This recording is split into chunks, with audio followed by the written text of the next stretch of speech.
For the third time running, the Busia Senator Okiya Omtatah is a man under siege, and he is living as an asylum in his own country more than 60 years after independence. And I agree with someone who wrote a book, Not Yet Uhuru. First, it was some lorry that had lost control and rammed into his Toyota Fielder. He escaped death. Then the second one, exercising his oversight authority, he had requested the Busia governor, Paul Otuoma, for some documents to help him understand how money was used in that county. And when Governor Otuoma declined to release the documents, he went to the Busia High Court. And while coming out of the court, some goons armed with machetes and crude weapons chased him until he had to take refuge in one of the government institutions. Then today we are told that again some armed goons invaded his home. The purpose of the invasion, they were demanding to know his whereabouts. Why? Who is after his life? Because Okiya Omtatah is a father. Okiya Omtatah has got the right to life just like any other Kenyan.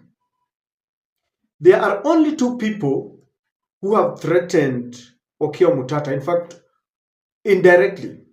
When he first went to court on the housing levy, William Ruto had threatened that whoever is going to court to sabotage his agenda will be dealt with using the sword that he was given when he was taking oath of office. And people reminded him that that sword is supposed to be used to protect us, not to intimidate us.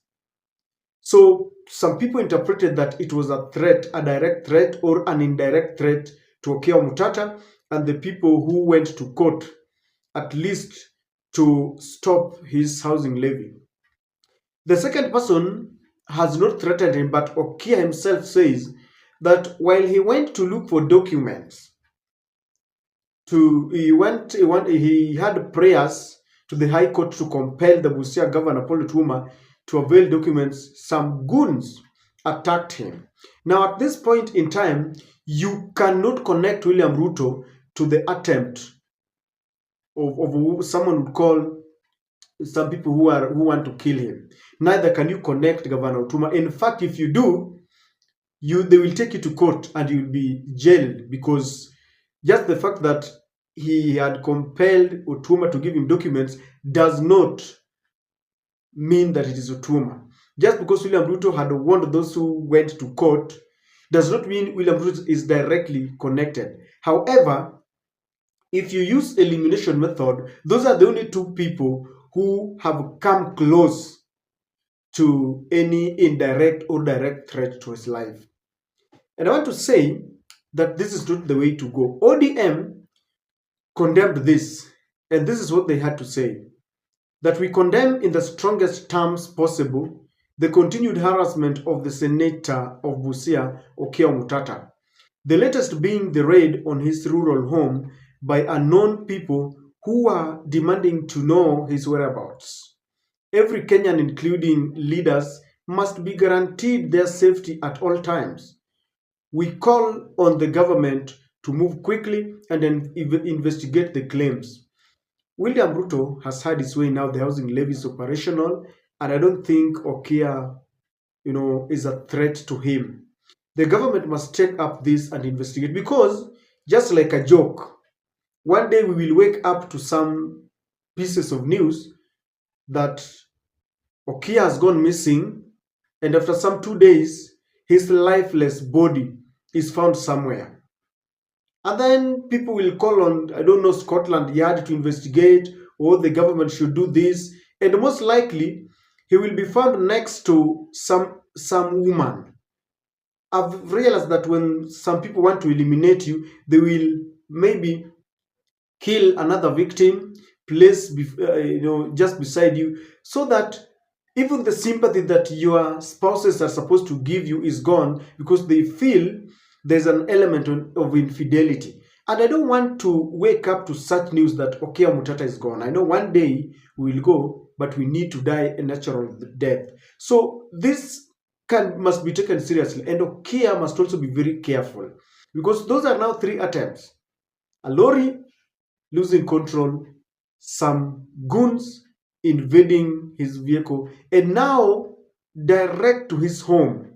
And they are asking people around, where is Okiya Omtatah? I mean, I want you to picture that.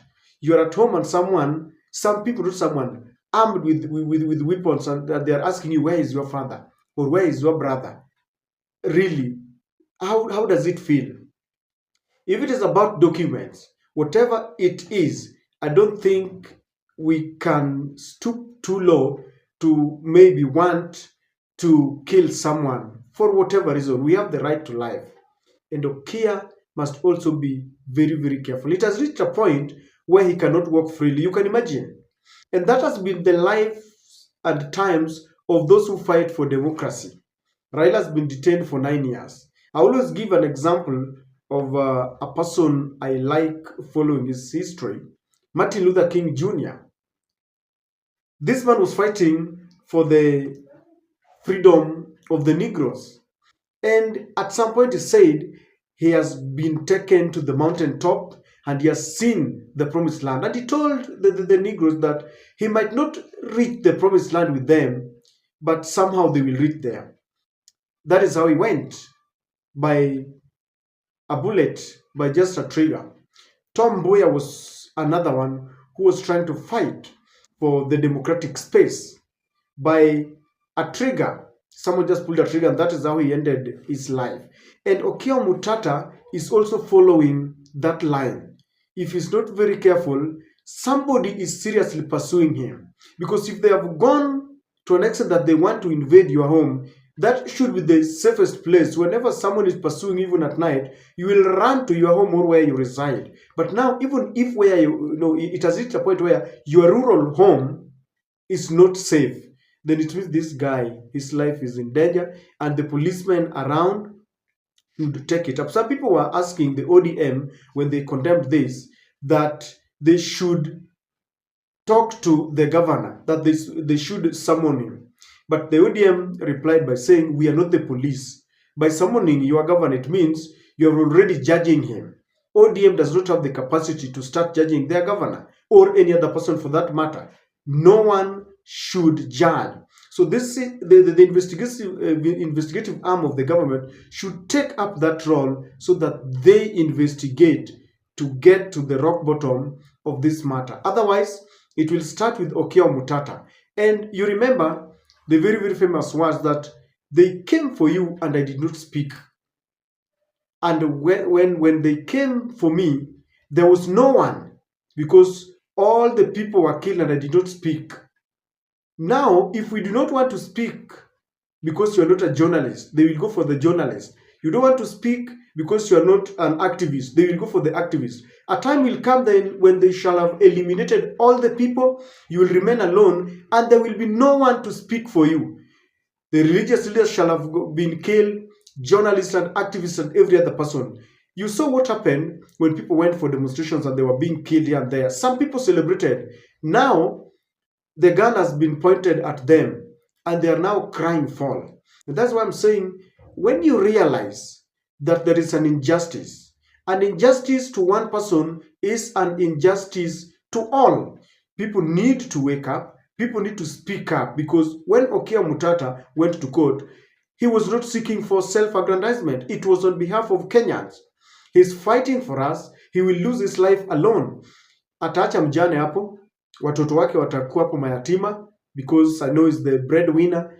Yet he's fighting for Kenyans. The best thing and the only thing we can do to freedom fighters is to rally behind them. We condemn whatever is happening to them. That is the only way we can help Okiya Omtatah. And please let us run this hashtag, Okiya Omtatah has a right to life. I don't know what you think, ladies and gentlemen, but that is my take.